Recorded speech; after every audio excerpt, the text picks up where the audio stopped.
12-year-old Emma Watson stepped out of the transport vessel, and her small human body immediately felt the weight of the moment. She had been selected from millions of Earth children to attend the Galactic Institute of Higher Learning, the most prestigious school in the entire universe. It was a historic moment for humanity, a chance to prove that humans belonged among the stars alongside all the other advanced alien civilizations. But as Emma walked through the gleaming crystal corridors of the Institute, she quickly realized that being historic did not mean being welcomed. The first thing Emma noticed was how small she was compared to everyone else. Around her walked creatures of impossible sizes and shapes. Some towered above her like living skyscrapers, their bodies made of materials she could not even name. Others floated through the hallways on clouds of shimmering energy. A few had multiple arms, multiple eyes, or skin that changed colors as they moved. Emma felt like an ant walking among giants, and the giants were watching her with expressions that ranged from confusion to outright disgust. On her second day, Emma made her way to the combat training arena for her first class. This was a mandatory subject for all students at the Institute. Every species, no matter how advanced or civilized, needed to understand physical combat and self-defense. Emma thought this might be her chance to prove herself, to show that humans had value beyond what most aliens assumed. She changed into her training clothes and entered the large circular arena with nervous energy thrumming through her veins. That was when she saw him.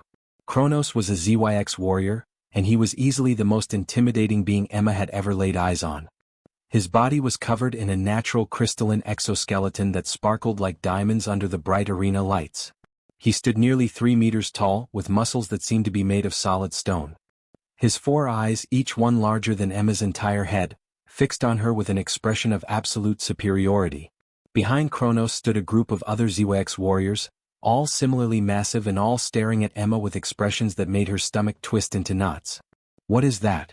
Kronos asked, his voice booming through the arena like thunder. "Is the Institute so desperate for students that they are now admitting children? And worse, they are admitting the soft ones from that primitive backwater planet?" Emma felt her face flush with embarrassment and anger, but she forced herself to speak calmly. She had been trained by her parents to handle difficult situations with grace and intelligence. "I am Emma Watson from Earth, and I have been selected to study here like every other student." Kronos laughed, a sound like rocks grinding together. "Selected? I think you mean accepted by mistake. Look at you. You have no natural armor. You have no extraordinary strength. You cannot survive in most environments without some kind of protection suit. What exactly did you think you could possibly contribute to a universe full of beings like us?"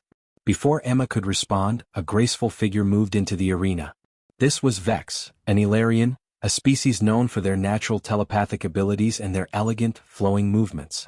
Vex's skin was transparent in places, showing the bioluminescent organs that glowed softly within his body. He smiled at Emma, but it was not a kind smile. It was the smile of someone looking at something amusing but ultimately insignificant. "The human actually thought it could train here," Vex said to Kronos, his voice dripping with condescension. "Look at its size. Look at how fragile it is. One wrong move and it would shatter like glass." Emma's hands clenched into fists, but she forced them to relax. She had known this would be difficult. She had known that many aliens would be skeptical of her presence. But hearing her deepest fears spoken aloud by these powerful beings made her throat tight and her eyes burn with unshed tears. The combat instructor, a towering Lyrian with 4 arms and 4 eyes, finally arrived to begin the class. The Lyrian's name was Professor Krell, and he was considered one of the greatest combat teachers in all the known universe. He took one look at Emma and then at the assembled alien students and seemed to struggle with what he was about to say. "Today we will continue with advanced combat techniques," Professor Krell announced. "Emma, since you are new, you will be paired with a sparring partner to assess your current skill level." Before Emma could prepare herself, she found herself facing Grunk, a Kronovian student who was almost as massive as Kronos. Kronovians were a species that had evolved on a high-gravity planet, which meant their bodies were incredibly dense and incredibly strong. Grunk looked down at Emma from his height of nearly 2.5 meters, and his thick gray face broke into what might have been a smile or might have been a sneer. It was difficult to tell with Kronovians. "This will be entertaining," Grunk said in his deep, rumbling voice. The match began, and immediately Emma understood that she was completely outmatched. Grunk moved with casual confidence, throwing punches that seemed to come from a different universe than the one Emma inhabited. She tried to block, tried to dodge, tried to do anything that might protect herself. But Grunk was simply too fast and too strong. One of his strikes caught her across the chest and sent her flying backward through the air. She crashed hard against the padded wall of the arena, the wind knocked completely out of her lungs. The ZYX warriors laughed. Vex clapped slowly, mockingly. Even some of the other students seemed amused by the display. Emma pulled herself up, her small body aching, and looked toward Professor Krell. The Lyrian's expression was unreadable, but Emma could swear she saw pity in his 4 eyes. For the rest of the training session, Emma was thrown around like a rag doll. By the end, she was covered in bruises and her confidence was shattered into a million pieces. As she limped back to her dormitory, she passed her reflection in a mirror and barely recognized herself. She looked small. She looked weak. She looked like someone who did not belong in this place at all. That night, Emma sat alone in her small room and wondered if she had made the biggest mistake of her life. Around her, the alien students seemed so confident, so powerful, so completely assured of their places in this universe. And she was just a fragile human girl, soft and breakable, surrounded by beings who could crush her without even trying. But as Emma lay in her bed, staring at the ceiling, a memory surfaced in her mind. Her grandmother had once told her about her great-grandfather, a man who had been small and seemingly weak compared to his opponents. Yet he had never lost a fight. He had understood something that others did not. Emma did not know what that something was, but as she drifted off to sleep, she found herself determined to discover it. Whatever that secret was, Emma was going to find it and she was going to prove that she belonged here, no matter what any of these aliens thought. 3 weeks had passed since Emma arrived at the Galactic Institute, and those 3 weeks had felt like 3 years. Every single day brought new humiliation, new challenges, and new reasons to question whether she had made the right decision in coming to this place. The excitement and hope she had felt when she first stepped off the transport vessel now seemed like a distant memory, replaced by a constant ache of loneliness that sat heavy in her chest. The mornings were the worst. Emma would wake up in her dormitory room and stare at the ceiling for several minutes, gathering the courage to face another day. Her body was covered in bruises from the daily combat training sessions. Some of them were old, fading from deep purple to sickly yellow. Others were fresh and dark, reminding her of yesterday's failures. She had started keeping a small calendar on her wall, marking off each day that she survived. It was not a comforting ritual, but it gave her something to focus on besides the crushing weight of her isolation. The other students had formed an unofficial policy of complete avoidance. When Emma entered the common dining area for meals, conversations would stop abruptly. Entire tables would empty as students moved away from her. It was not that they were openly cruel to her face anymore.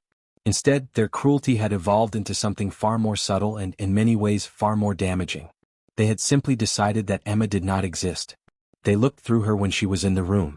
They spoke around her as if she was invisible. On several occasions, Emma had walked directly into ZYX warriors in the hallways because they had not bothered to step aside for her. Her classes were another source of constant frustration and shame. In her mathematics class with Professor Krell, Emma struggled with the advanced quantum calculations that seemed to come naturally to the other students. The Lyrian instructor would call on her frequently, almost as if he was testing her to see if she could possibly keep up with the work. When Emma inevitably made a mistake or failed to understand a concept, Professor Krell would sigh dramatically and shake all 4 of his heads at once. Humans simply do not have the cognitive architecture required for this level of thinking, he had said loudly during one particularly difficult class. Your brains evolved to hunt small animals and gather berries, not to manipulate multidimensional mathematical spaces. Perhaps you should consider transferring to the basic studies program instead, Emma. There is no shame in recognizing your limitations. The entire class had fallen silent. Emma had felt every pair of eyes in the room turned toward her, and she had wished more than anything that the floor would simply open up and swallow her whole. She had managed to keep her voice steady as she replied that she would continue in the advanced program, but inside, her confidence had cracked just a little bit more. Even her roommate, an Ilarian named Riley who had seemed kind at first, had begun to pull away from her. Riley's skin, which normally glowed with vibrant colors that reflected her emotions, had grown dim and muted whenever Emma was in the room. One evening, Emma had overheard Riley speaking to another Ilarian in the hallway outside their dormitory. I feel so bad for her, Riley had said, her voice filled with pity that somehow hurt worse than outright cruelty. She is trying so hard but she is so clearly out of her depth. I think it would be kinder if she just accepted that she does not belong here and went home. Emma had stood behind the door and cried silently, pressing her hand over her mouth to muffle the sounds.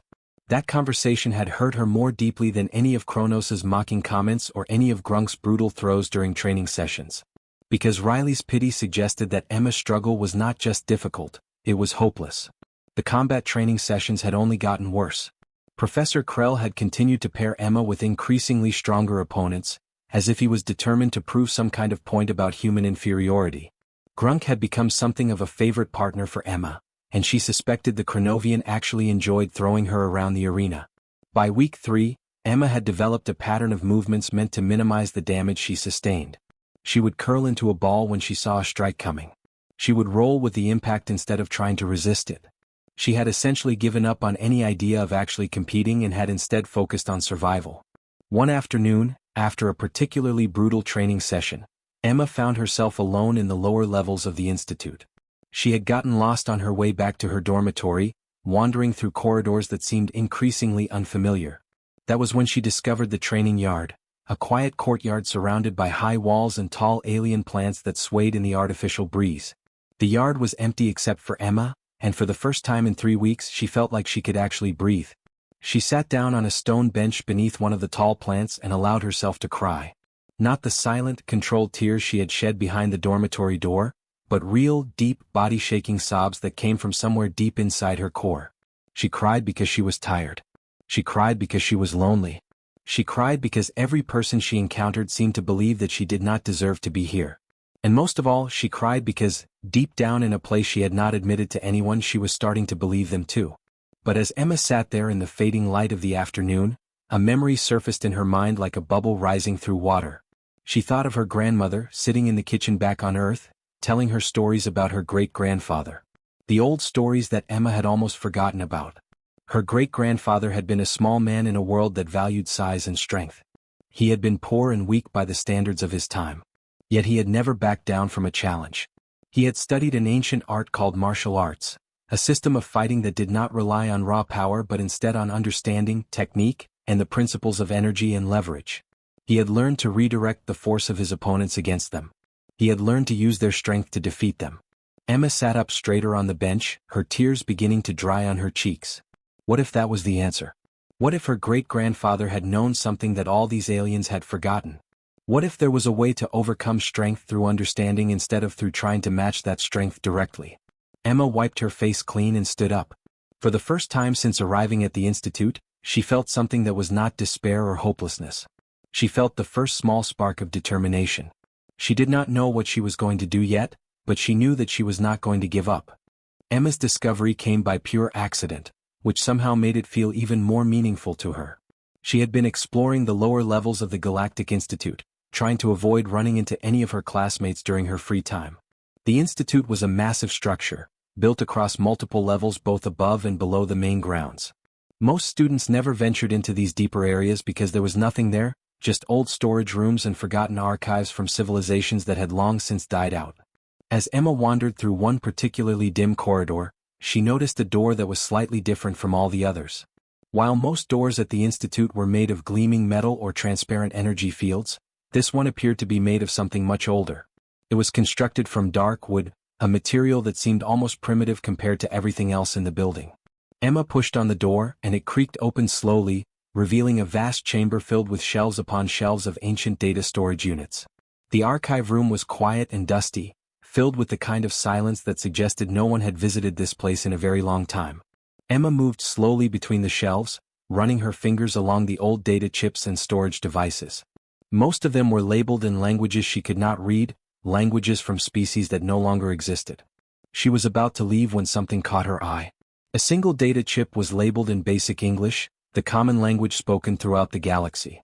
The label read, Old Earth Martial Traditions, Historical Record, Preserved for Cultural Archive. Emma's heart began to beat faster. She pulled the chip carefully from its shelf and looked around for a viewing station. In the corner of the archive room she found an ancient computer terminal, covered in a thick layer of dust.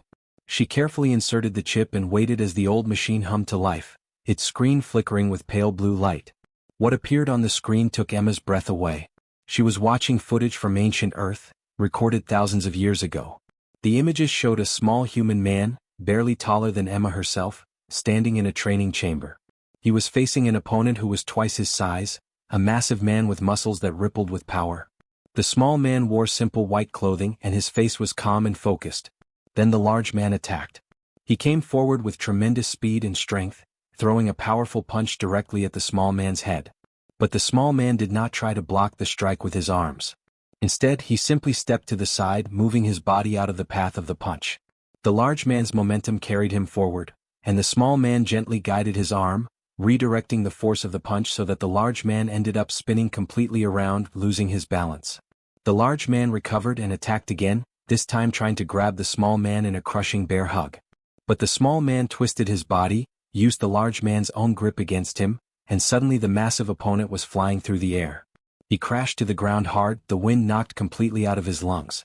Emma watched in absolute amazement as the technique repeated again and again. The large man continued to attack with more and more force, but every single attack only served to strengthen his own defeat. The small man moved like water, like air, like something that could not be grasped or held. He never threw a punch. He never used any visible strength of his own. He simply understood the principles of force and leverage and motion, and he used them like a master musician uses a violin. The video showed a title card that read, Ancient Earth Martial Art, Aikido. The Way of Harmony and Flowing Energy. Emma watched the entire video 4 times, unable to tear herself away from the screen. She felt like she was watching something that had been hidden from her specifically, waiting for this exact moment when she needed it most. With each viewing, she began to understand more of what was happening on the screen. The technique was not about defeating an opponent through superior strength. It was about understanding the movement of energy, about using what your opponent gave you instead of trying to create something from nothing. Flow, do not resist, a narrator explained in the video. The principle of Aikido is to turn the opponent's own strength and momentum against them. Size means nothing. Strength means nothing. Understanding is everything. Emma spent the entire night in the archive room watching the video repeatedly and taking notes. She filled page after page with drawings and descriptions of the movements she saw. She tried to understand not just what the martial artist was doing, but why he was doing it. What was the principle behind each movement? How could a small, weak human defeat a large, strong human using nothing but technique? By the time the sun began to rise outside the institute, Emma felt like she had been given a gift from the universe itself. This ancient human art was designed specifically for people like her, for people who did not have natural strength or superior physical abilities. It was an art born from necessity, created by humans who had to find a way to survive against larger, stronger opponents. But then a thought occurred to Emma. She looked around the archive room at all the forgotten data chips, at all the knowledge from dead civilizations that had been preserved but never used. How many other species had discovered similar techniques? How many of them knew that there were other ways to win besides overwhelming force and superior strength? As far as Emma could tell, the answer was none. The aliens she had encountered at the Institute seemed to rely completely on their natural physical advantages, on their innate strength or speed or special abilities. They had high-tech weapons and advanced technology. They had never needed to develop techniques born from weakness. They had never had to become masters of leverage and energy in motion because they had always been able to simply overpower their opponents. That meant that Aikido, this ancient human martial art, was something completely unknown to them. It was a secret that Emma possessed, knowledge that no alien at the Institute could possibly have. Emma carefully removed the data chip from the computer and held it in her hands. She knew she had to be smart about this. She could not simply walk into combat training tomorrow and suddenly perform techniques that none of the aliens would understand. She needed to study. She needed to practice. She needed to learn in secret until she was ready to show them what she had discovered. Emma made her way back to her dormitory as the morning light began to fill the corridors. For the first time since arriving at the Institute, she felt like she actually had a purpose. She had a plan. And most importantly, she had hope. 6 weeks had passed since Emma discovered the ancient data chip in the archive room. 6 weeks of secret training in the empty courtyard late at night, when all the other students were asleep in their dormitories. 6 weeks of practicing the flowing movements of Aikido, of learning to redirect energy instead of resisting it, of understanding the principles that govern motion and balance and leverage. Emma's body had transformed during those weeks, not in terms of muscle or size, but in terms of awareness and control. She moved differently now. She understood her own body in a way she never had before. The Galactic Combat Trials had been announced 2 weeks ago, and all students at the Institute were required to participate. It was the most important event of the academic year, a chance for every student to demonstrate their skill and understanding of combat. The trials would be held in the massive arena at the center of the institute, and every student and teacher would be present to watch. Emma had registered for the trials like everyone else, but she had not told anyone about the training she had been doing. She had kept her discovery completely secret, allowing everyone to continue believing that she was weak and helpless. The morning of the trials arrived, and Emma felt a strange mixture of nervous energy and calm certainty. She knew that she was about to do something that would change everything. She dressed in her combat clothes and made her way to the arena, where hundreds of other students were already preparing for their matches. The arena was absolutely massive, a circular space with towering walls and a floor that could shift between solid ground and various other surfaces depending on the type of combat being demonstrated. Above the arena, thousands of spectators sat in the observation boxes, ready to watch the demonstrations. Emma could see teachers and administrators discussing something, pointing down at the match roster. Her first match was scheduled for mid-morning. She would be facing an opponent from the basic combat class, nothing too challenging. But that was not the match that mattered. The match that mattered would come later in the afternoon session. Kronos had registered for the trials as well, and his name appeared on the roster with a note that he was willing to accept challenges from any other student. It was a show of confidence, a way of demonstrating that he was so superior to everyone else that he did not even need to be assigned opponents. He would simply accept whoever had the courage to face him directly.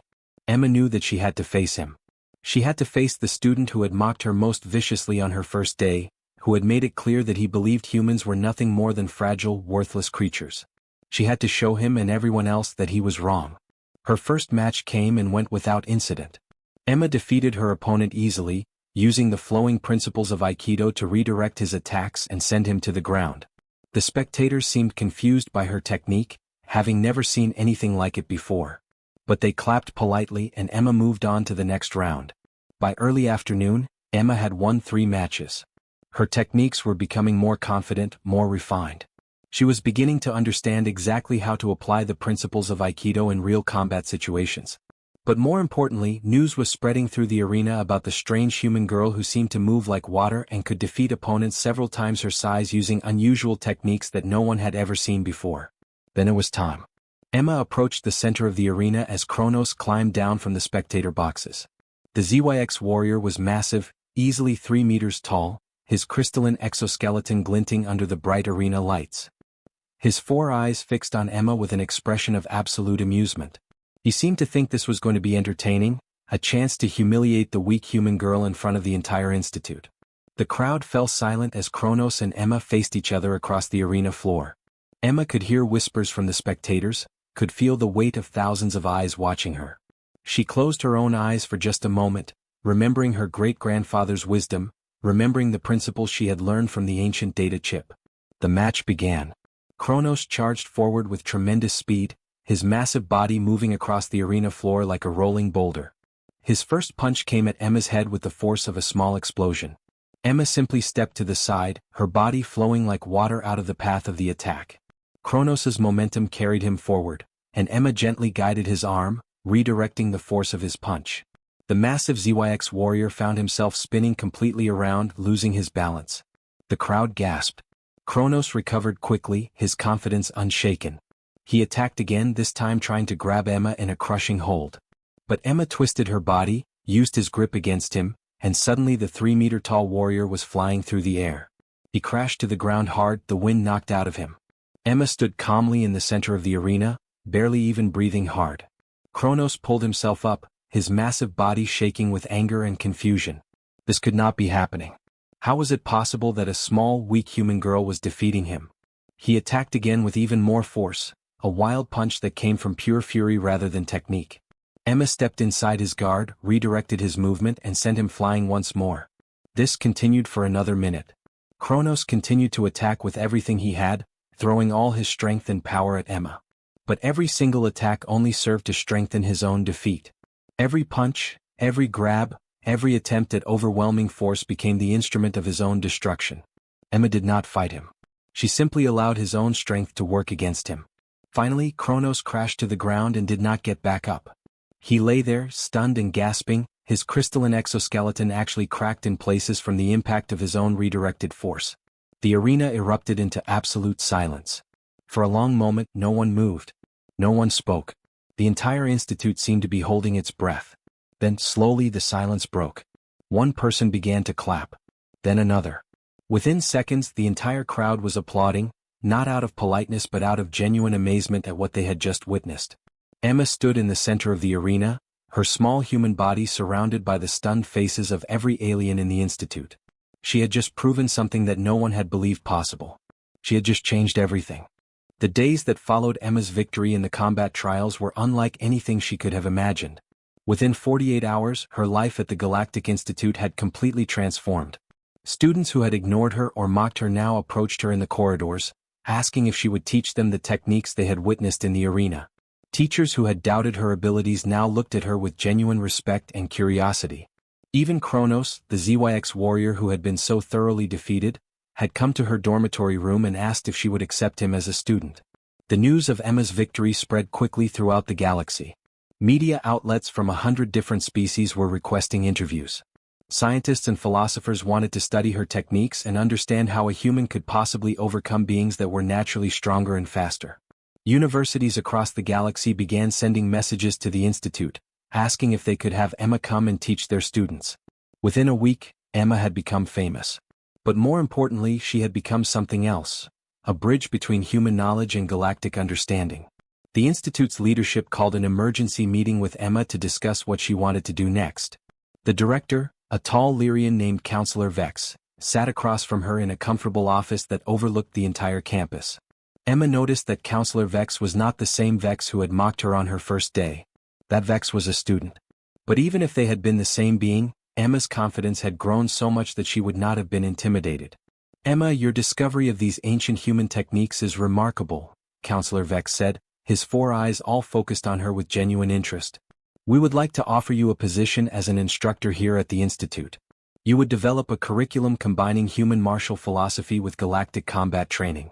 You would teach other students, aliens and humans alike, the principles you have mastered. What do you think about this opportunity?" Emma had not expected such an offer, but she found herself nodding without hesitation. "I would be honored," she said simply. "But I have one condition. I want the Institute to commit to admitting more human students in the coming years. Not just a few but many. If humanity has something valuable to teach the galaxy, then more humans should have the chance to study here and share that knowledge." Counselor Vex smiled, and it was a genuine smile, not the condescending expression she had seen from so many aliens before. "That is an excellent condition, and I believe the Institute's leadership will agree. In fact, I think we can make that happen." True to his word, within 3 months, the Institute had announced a new exchange program with Earth. 20 human students would be admitted for the next academic year. 50 more would follow the year after that. The program would continue to expand, creating a genuine partnership between humanity and the galactic community. Emma had not just proven that humans belonged at the Institute. She had opened a door for all of humanity to step through. But perhaps even more significant than the policy changes was what happened in the training arenas and classrooms across the campus. Emma's first class as an instructor was held on a Tuesday morning, exactly 3 months after her victory over Kronos. She stood in a large training room and looked at the faces of her students. There were HFY warriors, Ilarians, Kronovians, Lyrians, and creatures from a dozen other species. There were also 2 other human students who had been admitted as part of the emergency expansion program. And there, sitting in the front row, was Kronos. The massive HFY warrior had committed to becoming Emma's student. He attended every class, practiced every technique with dedicated focus, and had developed a genuine respect for her knowledge. He was no longer the arrogant student who had mocked Emma on her first day. He had been humbled by defeat, but more importantly, he had been awakened to the possibility that strength came in many forms. Emma began her first lecture with a simple statement that would become the foundation of her teaching philosophy. "Strength is not just about power," she said, looking around the room at all the different faces. "Strength is about understanding. It is about technique. It is about using what your opponent gives you instead of trying to create something from nothing. This is what humans learned through thousands of years of survival as underdogs in our own world. And this is what we can teach all of you." Over the following months, Emma's classes became the most sought-after electives at the Institute. Students from every species wanted to learn the principles of Aikido and the other human martial arts that Emma brought from Earth's ancient archives. She taught not just the physical techniques but the philosophy behind them. She taught students to think differently about combat, about competition, about the nature of strength itself. The curriculum that Emma developed became a model for education across the entire galaxy. Other universities asked to purchase her teaching materials. Some sent their own instructors to study with her so they could bring these revolutionary techniques back to their home worlds. Within a year, human martial philosophy was being taught in academic institutions on 100 different planets. But perhaps the most meaningful changes happened in small, personal moments. Riley, Emma's former roommate, became one of her most dedicated students. She had moved past her initial pity and found genuine admiration for what Emma had accomplished. They became close friends, and Riley often said that studying under Emma had changed how she understood the very nature of strength and capability. One evening, nearly a year after the combat trials, Emma stood on the observation platform overlooking the main training arena. Below her, hundreds of students from dozens of different species were practicing the flowing movements of Aikido. Humans trained alongside ZYX warriors. Ilarians practiced techniques with Chronovians. The arena was filled with the sounds of respectful sparring and the gentle movements of martial artists who had learned that true power came not from overwhelming force, but from understanding and technique. Kronos approached Emma on the platform, his massive crystalline form casting a long shadow in the evening light. "I wanted to thank you," he said, his voice no longer filled with arrogance but with genuine gratitude. "I spent my entire life believing that strength was about size and power. You showed me that I was wrong. You showed all of us that we were wrong." Emma smiled up at the massive warrior. "Humanity was always going to contribute to the galaxy," she said. "We just needed to show you how. We are not the strongest species. We are not the fastest or the smartest. But we learned something that all of you had forgotten, that limitations can become strengths, and that the greatest power comes from wisdom earned through struggle." As Emma watched the students below continue their training, she understood that her true legacy would not be measured in victories or fame. It would be measured in the fundamental shift in how the galaxy understood strength itself. She had come to the Galactic Institute as a weak, fragile human girl. She was leaving as a teacher and a bridge between worlds, having shown an entire universe that humanity's greatest gift was not what we could,